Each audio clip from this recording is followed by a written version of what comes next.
प्रभु तेरी वाणी जीवन की रोटी, नैनों की ज्योति अंधेरा मिटाती।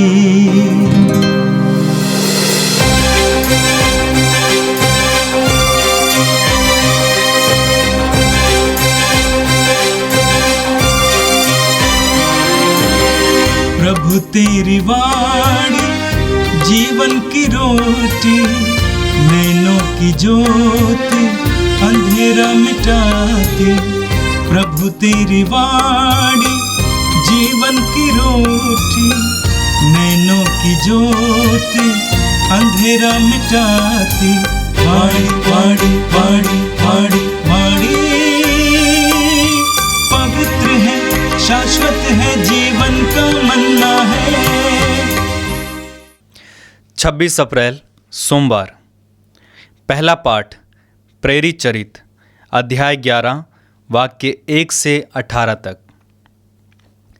प्रेरितों तथा यहूदियों के भाइयों को यह पता चला कि गैर यहूदियों ने भी ईश्वर का वचन स्वीकार किया है।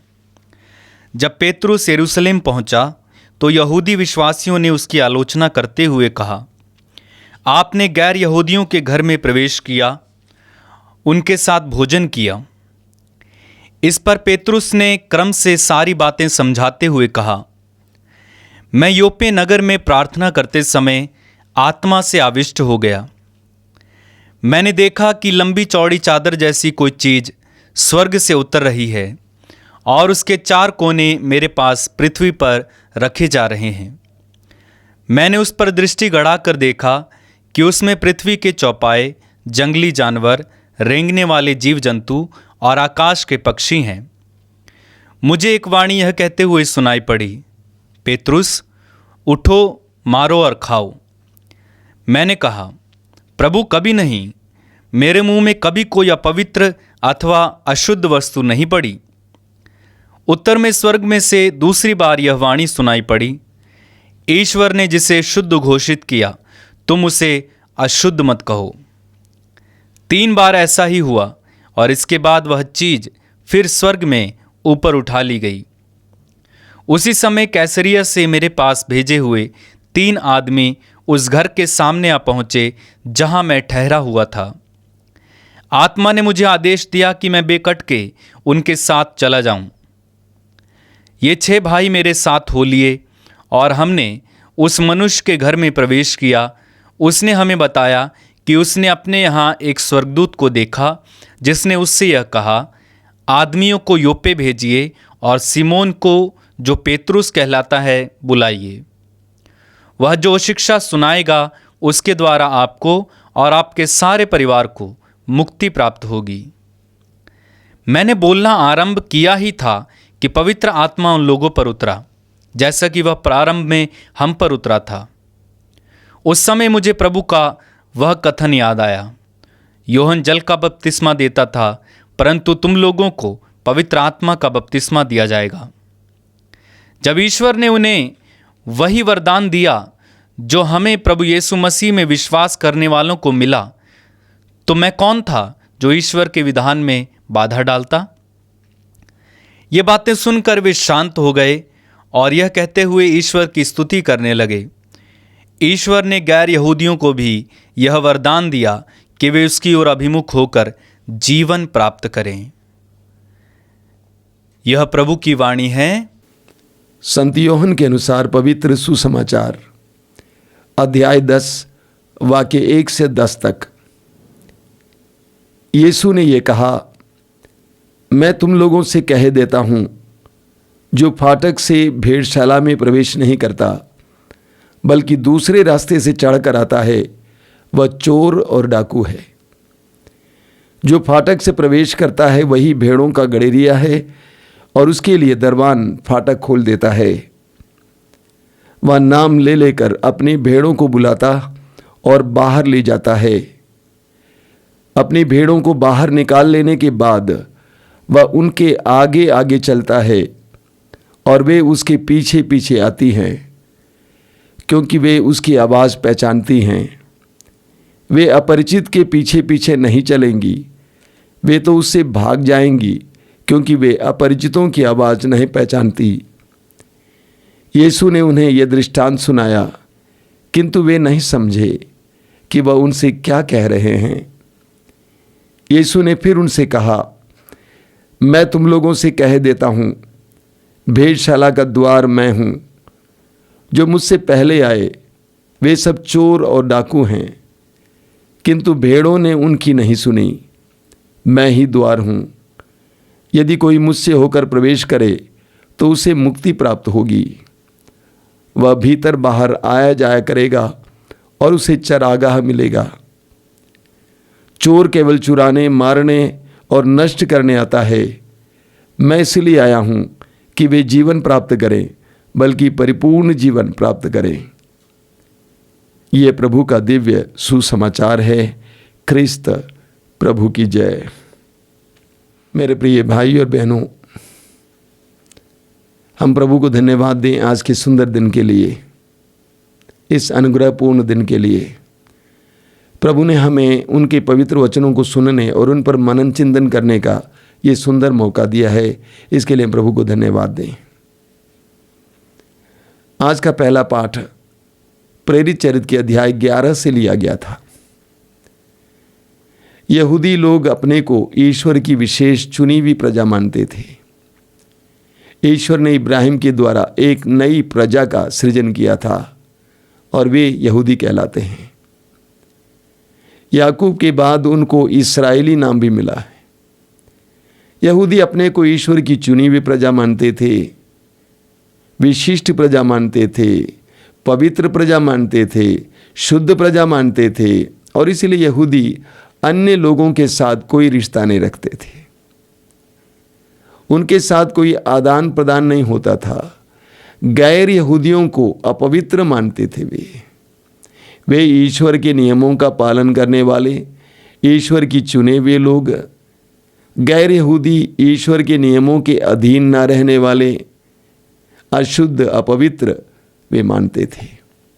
प्रभु यीशु का जन्म यहूदी धर्म में हुआ, हम जानते हैं। प्रभु यीशु स्वयं यहूदी थे और यहूदी परंपराओं का पालन करते हुए एक सच्चे यहूदी का जीवन जिए थे। और प्रभु यीशु ने स्वयं सुसमाचार प्रचार के दौरान यहूदियों को प्राथमिकता दी थी।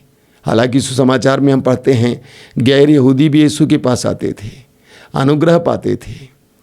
और ये भी हम पाते हैं कि प्रभु यीशु ने गैर यहूदियों की प्रशंसा की थी। जरा सोचिए, मत्ती अध्याय 8 के उस शतपति की प्रभु ने प्रशंसा की, कनानी स्त्री की प्रशंसा की, भले समारी की प्रशंसा की, लेकिन प्रभु यीशु ने प्राथमिकता यहूदियों को दी थी। इसीलिए शिष्यों ने सोचा कि प्रभु यीशु यहूदी थे और यहूदियों को प्राथमिकता दिए थे। यहूदी ईश्वर की चुनी हुई प्रजा है, इसीलिए प्रभु यीशु यहूदियों के लिए आए थे। जब पहली बार पेतरुस गैर यहूदियों के यहाँ जाने लगे, उनके साथ उठने बैठने, उनको वचन सुनाने लगे, तो अन्य विश्वासी लोग क्रुद्ध हो गए। उन्होंने कहा, एक यहूदी होते हुए भी पेतरुस गैर यहूदियों के यहाँ जाकर बैठा और खाया पिया। तब पेतरुस अपना अनुभव बताते हैं, जो आज के पहले पाठ में आपने सुना, कि पेतरुस को एक दिव्य दर्शन मिलता है। उस दर्शन के द्वारा प्रभु ने पेतरुस को एक महान संदेश दिया। वो संदेश क्या है? कि प्रभु यीशु सब के लिए आए हैं, सभी वर्ग के लोगों के लिए आए हैं, सभी जात प्रजाति के लोगों के लिए आए हैं, सभी भाषा भाषियों के लिए आए हैं। किसी को अशुद्ध मत मानो, सभी ईश्वर की संतान हैं, सभी शुद्ध हैं। सबको शुद्ध करने, पवित्र करने, मुक्ति देने के लिए प्रभु यीशु इस संसार में आए। पेतरुस ने अपने को प्राप्त उस दर्शन के बारे में विश्वासियों को बताया। सारे विश्वासी शांत हो गए और वे ईश्वर की स्तुति करने लगे कि पवित्र आत्मा ने गैर यहूदियों के जीवन में भी कार्य करना शुरू किया है, उनको भी यीशु के द्वारा मुक्ति प्राप्त हो रही है। प्रभु यीशु सबके लिए आए हैं, सारे संसार के सभी राष्ट्रों के लिए आए हैं, सभी भाषा भाषियों के लिए आए हैं। जो मुक्ति यीशु के द्वारा दी गई है, वो मुक्ति सारी मानव जाति के लिए है। और आज संत यूहन्ना के सुसमाचार की अध्याय 10 से लिया गया था। यूहन्ना अध्याय 10 में प्रभु यीशु अपने आप को गड़ेरिया कहते हैं। प्रभु यीशु के ज़माने में इस्राएल में पशुपालन, विशेष करके भेड़ों का पालन एक बहुत बड़ा व्यवसाय था। इसीलिए प्रभु यीशु को सुनने वाले आम लोग इस बात को समझ पाते थे। आज सुसमाचार में प्रभु कहते हैं कि गड़ेरिये और भेड़ों के बीच में कैसा रिश्ता है। प्रभु कहते हैं भेड़ें उसकी आवाज़ पहचानती हैं, वह नाम ले लेकर अपनी भेड़ों को बुलाता और बाहर ले जाता है। अपनी भेड़ों को बाहर निकाल लेने के बाद वह उनके आगे आगे चलता है और वे उसके पीछे पीछे आती हैं, क्योंकि वे उसकी आवाज़ पहचानती हैं। वे अपरिचित के पीछे पीछे नहीं चलेंगी, क्योंकि वे अपरिचितों की आवाज़ नहीं पहचानती। गड़ेरिये और भेड़ों के बीच में एक गहरा रिश्ता था। गड़ेरिये भेड़ों को बड़े प्यार से संभालते थे और गड़ेरिया कोई आवाज़ करता था जिसको भेड़ें पहचान लेती थी, और गड़ेरिया आगे आगे चलता था और भेड़ें पीछे पीछे चलती थी। आपने देखा होगा भेड़ें अपने सिरों को लटकाए हुए चलती हैं, गड़ेरिये की आवाज़ सुनकर उस दिशा में चलती हैं। गड़ेरिये और भेड़ों के बीच में एक गहरा रिश्ता है। आगे समाचार में आप सुनेंगे कि प्रभु यीशु अपने आप को भला गड़ेरिया कहते हैं। यीशु और उनके शिष्यों के बीच का रिश्ता एक गड़ेरिये और भेड़ों के बीच के रिश्ते की तरह है। प्रभु यीशु ने कहा है यूहन्ना अध्याय 10 वाक्य 27 में, मेरी भेड़ें मेरी आवाज़ पहचानती है, वे मेरा अनुसरण करती हैं। एक विश्वासी वो है जो प्रभु की आवाज़ को पहचानता है, प्रभु के वचनों को सुनता है, प्रभु का अनुसरण करता है, उस आवाज़ के पीछे पीछे पीछे चलता है। कितनी सुंदर बात है। प्रभु कहते हैं कि गड़ेरिया एक एक भेड़ को नाम ले लेकर बुलाता है। यीशु का भी हमारे साथ ऐसा ही रिश्ता है। वो हम में से हर एक व्यक्ति को, अलग अलग व्यक्ति को नाम लेकर पुकारता है। लूकास अध्याय 19 में हम देखते हैं जकेबुस पेड़ की डाली पर बैठा हुआ था। पहली बार जकेबुस यीशु को देख रहा था। यीशु पहली बार जकेबुस को देख रहे थे, लेकिन यीशु ने नाम लेकर पुकारा, जकेबुस नीचे उतर आओ। प्रभु कहते हैं कि गड़ेरिया भेड़ों को एक एक करके नाम लेकर बुलाता है और बाहर ले जाने के बाद वह भेड़ों के आगे आगे चलता है। गड़ेरिया आगे आगे चलता है। कोई बाधा हो, दुश्मन हो, उसका सामना करते हुए। जब प्रभु यीशु यूहन्ना अध्याय 18 में आप पढ़ेंगे, जब प्रभु यीशु पकड़े गए थे, उस समय प्रभु यीशु ने उन सैनिकों से कहा, यदि आप मुझे ढूंढ रहे हैं, इनको जाने दो।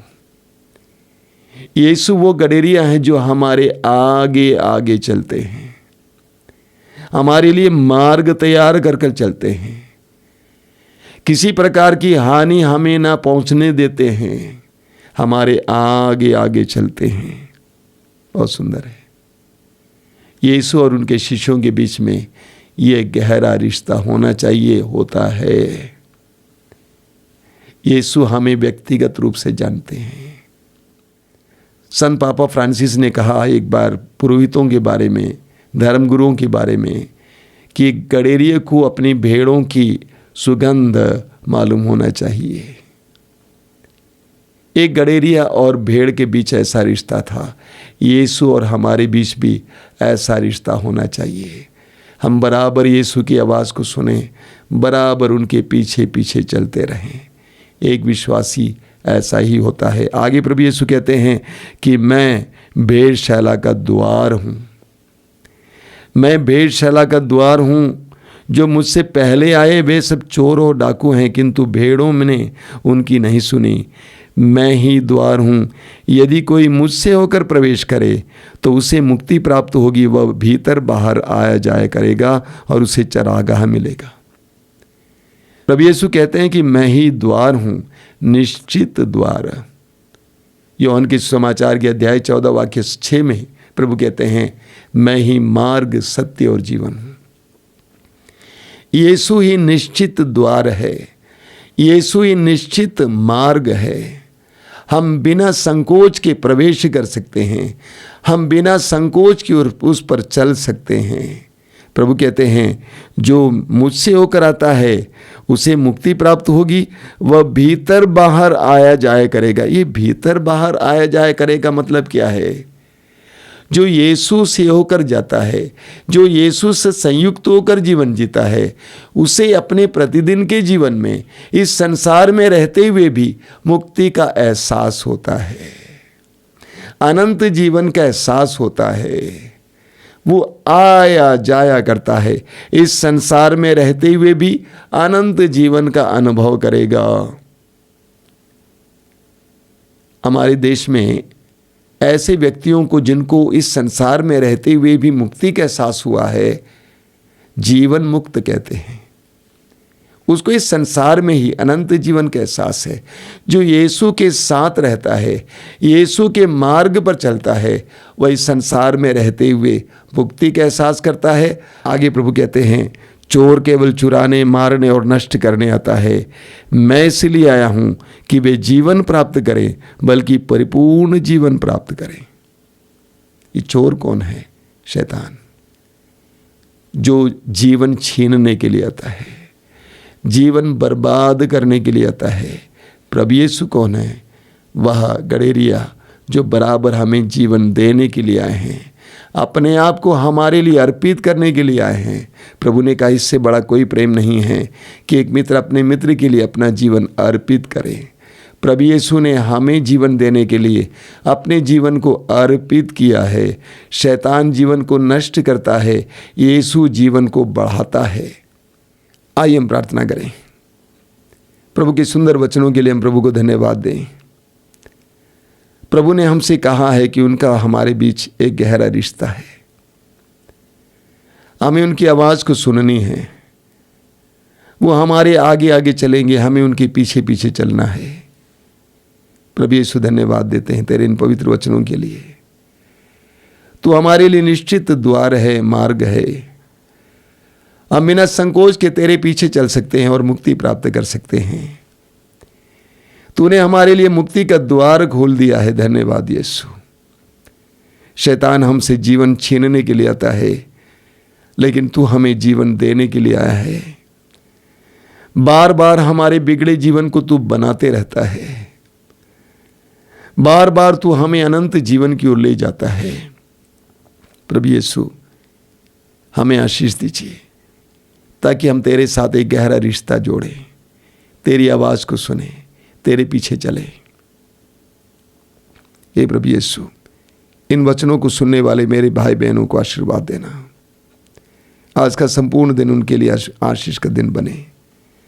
विशेष करके आज मैं प्रार्थना करता हूँ प्रभु यीशु, तेरे पवित्र वचनों पर मनन चिंतन करते हुए ये विश्वास करने के लिए कि मैं यीशु के साथ हूँ, यीशु मेरे आगे आगे चल रहे हैं। मेरे भाई बहनों को आशीष देना, कृपा देना। हमारी इस प्रार्थना को ग्रहण कर। आमीन। प्रभु तेरी वाणी जीवन की रोटी, नैनों की ज्योति अंधेरा मिटाती। वाणी वाणी वाणी वाणी